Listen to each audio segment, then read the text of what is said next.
नमस्कार. आपण कल्याणनगर महामार्गावर हे पुणे जिल्ह्याचं किंवा जुन्नर तालुक्याचं हे जिथं शेवटची हद्द आहे ते पेमदारा गाव आहे आणि या गावामध्ये आहोत. आणि गेल्या काही दिवसांपासून म्हणजे जुन्नर तालुक्यात चर्चेचा विषय ठरलेला आहे तो म्हणजे कला केंद्र. इथं पाठीमागे आपण पाहू शकता का प्रचंड मोठ्या जागेमध्ये याचं सध्या बांधकाम सुरू आहे आणि यावर जुन्नर तालुक्यात मोठी चर्चा वितर्क आहेत आणि याला विरोध देखील होत आहे. सामाजिक कार्यकर्ते आपल्या सोबत आहेत.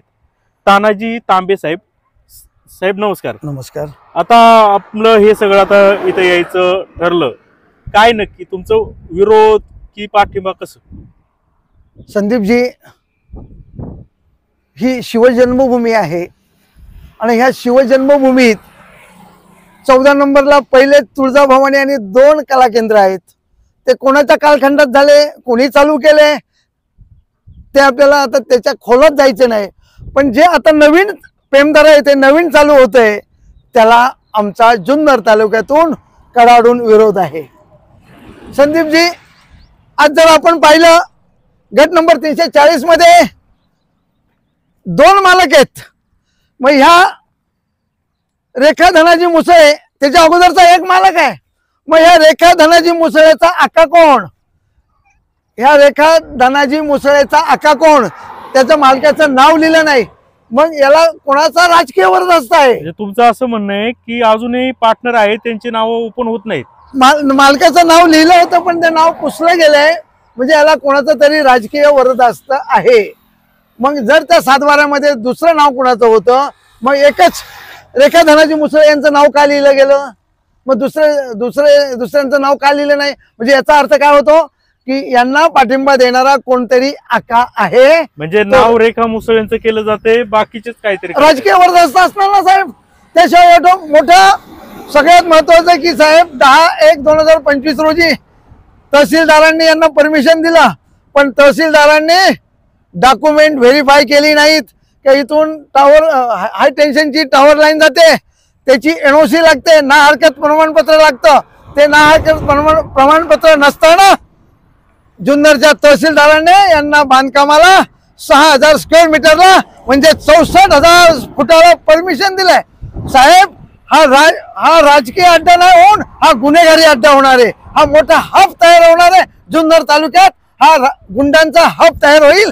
64,000 स्क्वेअर फुटाचं बांधकाम म्हणजे तिथे मी सांगतो बैठका किती असतील साहेब, अंदाज घेतला तर कमीत कमी 20 रूम असतील आणि प्रत्येक रूम मध्ये 10 मुली ठेवल्या जातील.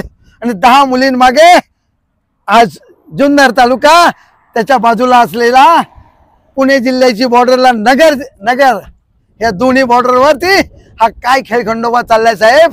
काय जुन्नर तालुक्यातून कुणी आवाज उठवत नाही का? राजकीय लोक कुणी पुढे येत नाही? सर्वांनी पायातली जोडे बाजूला ठेवा आणि या पेमदाराच्या गावाला मदत करा आणि जेणेकरून हा चाललेला कला केंद्र बंद झालं पाहिजे आणि याच्या मागे कोण राजकीय आका आहे याचा शोध लागला पाहिजे. मी तर आजही सांगतो, जर लवकर बंद झालं नाही तर मी जुन्नर तालुक्याच्या तहसीलदार कार्यालयात आमरण उपोषणाला बसणार. संदीपजी, इथल्या काही नागरिकांनी असं सांगितलं का इतर हायटेन्शन वायर याच्या खाली कुणाला घरं बांधून दिली जात नाही आणि इकडे एवढी मोठी लाईन जात असताना तहसीलदारांनी परमिशन कशी दिली? मग तहसीलदारांनी याचा अर्थ की तहसीलदारांनी त्यांचं काहीतरी देवाणघेवाण मोठं झालेलं आहे. जर ग्रामसेवक आणि सरपंच त्या टावर लाईन खाली बांधकामाला परमिशन देत नाही आणि ह्या सदर टावर खाली मग त्या ग्रामपंचायतच्या सरपंचांनी, ताईंनी आणि ग्रामसेवकांनी त्यांना परमिशन कोणत्या आधारे दिल्या, NOC कशा दिल्या? म्हणजे काहीतरी देवाणघेवाण झाली. सरपंच म्हणतात आम्हाला माहितच नाही परमिशनचं. मला सांगा संदीपजी, सरपंचांनी NOC दिल्याशिवाय तहसीलदार पर्यंत जाईल का? बेसिक काय आहे? ग्रामपंचायत, तलाठी, सर्कल आणि मग नंतर तहसीलदार, नंतर जिल्हाधिकारी, प्रांत, ह्या सगळ्या स्टेप वरती गेलं तर होईल. साहेब, हा जुन्नर तालुक्यात गुंडांचा हब तयार होईल आणि ह्या माध्यमातून जुन्नर तालुका बदनाम होईल. ही शिवाजी महाराजांची शिवजन्मभूमी आहे. मी आजही सांगतोय, जुन्नर तालुक्यातील सर्व राजकीय पुढाऱ्यांना एकत्र या, संघटित व्हा, राजकारणातील जोडे बाजूला काढा आणि पेमदारा येथील कला केंद्राला कडाडून विरोध करा. आता तुम्ही एकीकडे पेमदाराच्या याला विरोध करता, पण तुम्ही सर्वप्रथम विषय काढला, तुळजाभवानी नाव घेतलं, 14 नंबरला जे कला केंद्र आहे ते चालून द्यायची का मग? नाही, ती सुद्धा बंद झाली पाहिजे. आज तुळजाभवानीचा आपल्या जुन्नरला पलंग येतो साहेब, आणि त्या तुळजाभवानीच्या नावाने तुम्ही आज कला केंद्र चालवताय, तिथं अश्लील डान्स करताय, आणि त्या कला केंद्रात काय चालतंय सर्वांना ज्ञात आहे. रात्री 12 नंतर काय चालतं तिथे सगळे गुंडागर्दी, दारू पिऊन येणारे लोक आणि 2 नंबरवाले लोक येतात आणि पैशाची उधळण करतात आणि मनमाने चालले. साहेब, आम्ही हे सण जुन्नर तालुक्याला कदापि आम्ही सहन करणार नाही.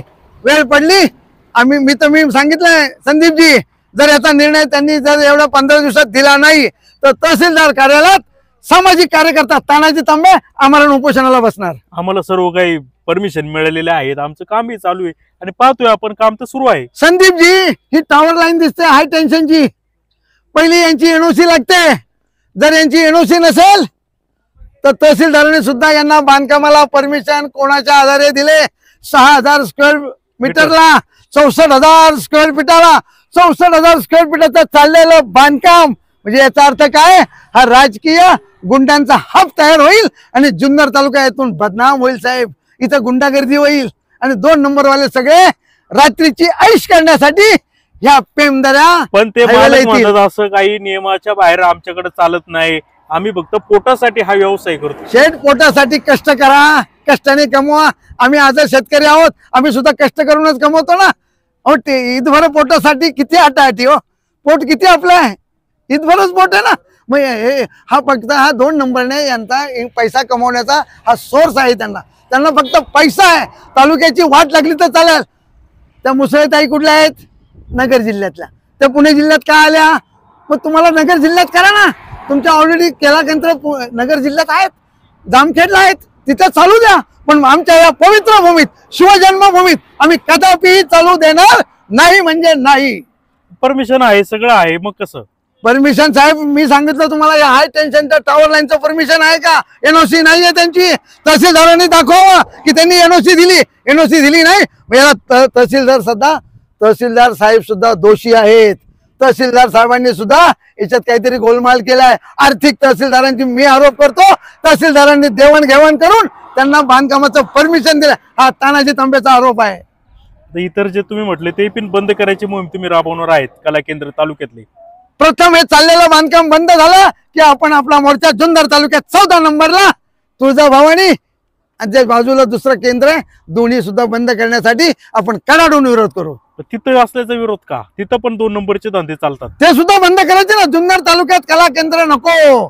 सुसंस्कृत जुन्नर तालुका आहे. परंतु एकीकडे तमाशा वगैरे हे सांस्कृतिक कार्यक्रम म्हणून चालतात असं मी म्हणत नाही, ती लोक म्हणतात.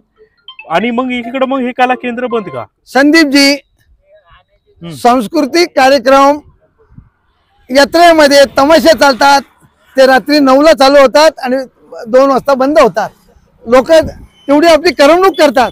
पण हे रात्री बंद खोलीमध्ये गादी बैठक चालणार, गजरा चालणार, मुजरा चालणार, आणि त्या माध्यमातून साहेब तुम्हाला सगळं ज्ञात आहे की काय होऊ शकतं आणि काय होऊ शकत नाही.